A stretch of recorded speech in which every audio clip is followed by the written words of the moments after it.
The live action remake of Mulan was really good, but there was no Mushu, so that made it really disappointing.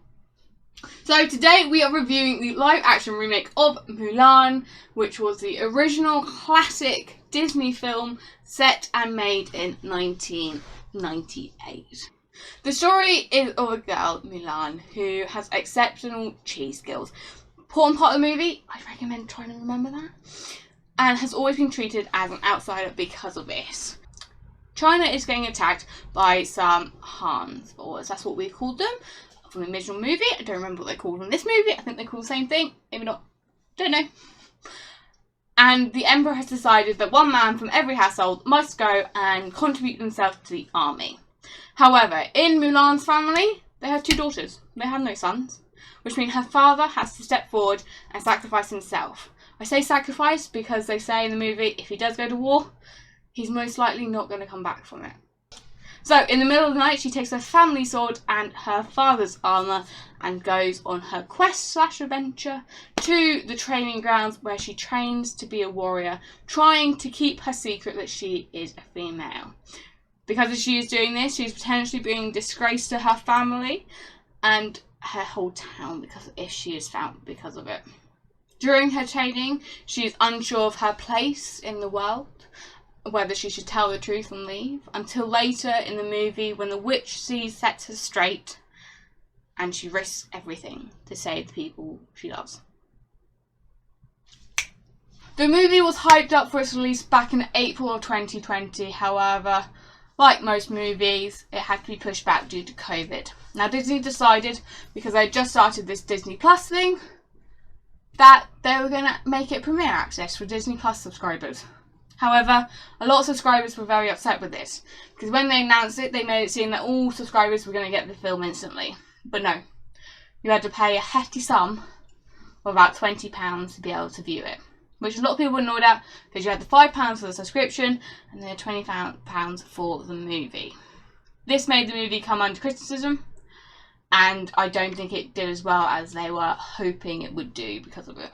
The cinematography of the movie was really great. It reminded me a lot of movies like Inception, where they're running up the walls. The choreography for the fight scenes were very good, very to the point. However, it did leave something missing. You did just want something more to make it that little bit better. The movie was a 12+, probably due to the fight scenes and the little sneaky lake scene where there was a little bit of nudity. I mean, not full like full frontal nudity, but like a chest, this area upward nudity of the woman and chest, waist up of the man. It wasn't really nudity.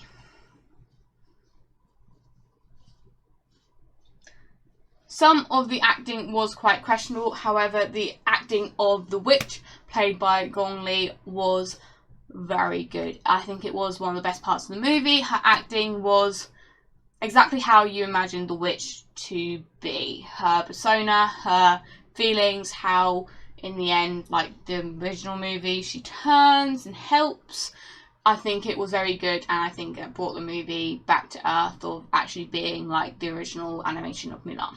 My favourite part! And out the original voice of Mulan on the original animated Ming-Na Wen was going to be making a little appearance. You might have been a bit disappointed, like I was. I thought she'd have a bigger role in the movie, however, it was a little cameo of maybe about 10 seconds or so. Obviously noticeable if you're watching carefully, however, it wasn't very special. I thought they could have incorporated her a little bit better. However, I know it was just a little bit of a cameo, as a little nod to her being the voice. It was quite interesting because her colours were dressed very similar to her character in Mulan, as a little Easter egg that Disney has said for people who are watching carefully and who spotted it. Viewers may have been very disappointed because one of the best characters did not make an appearance. I mean, it was upsetting. The movie did not pay tribute to the best character, the mighty dragon Mushu, who brought the comedy to the original animation and made the movie a whole lot better in my personal opinion, because you got that comedy to outweigh the violence and the sadness of her betraying her family, blah blah blah blah. It's made it a little bit nicer, I think. However, he was not in it, and I know that a lot of people were looking forward to him and were looking forward to how they would represent him. One of the biggest difference between the two movies was there was no singing. There was no song at all. I mean, they paid tribute to like Reflections. Christina Aguilera sang a beautiful cover of it for the end credits. They used the score of it whenever she was doubting herself, Mulan, and wanting to know if what she was doing was worth it. They did pay quite a nice little Easter egg to some of the songs. For example, I'll Make a Man Out of You, instead of it being a song, was part of a speech to encourage the warriors to better themselves. And A Girl Worth Fighting For, instead of it being a song, they were all sat around eating dinner, chatting about what their perfect woman would be, which added a bit of comedy before the big fight scenes. In the live action, Mulan doesn't have a love interest, which I thought was quite interesting. They started to make a love interest at the very beginning of the movie, however, it branched off that he was already matched by the matchmaker, and that they paid a little funny Easter egg to anyone who was listening, how in the original animation she fell in love with her general. Now in this live action, the general said to Mulan, "If you survive this, I'd like to match you with my daughter," which I thought was quite funny and a nice little nod to the general and the difference between the two movies. Another big difference was the ancestors weren't there as ghosts. The ancestors were there as a very similar sort of thing to Moana, where like her grandmother went into Stingray.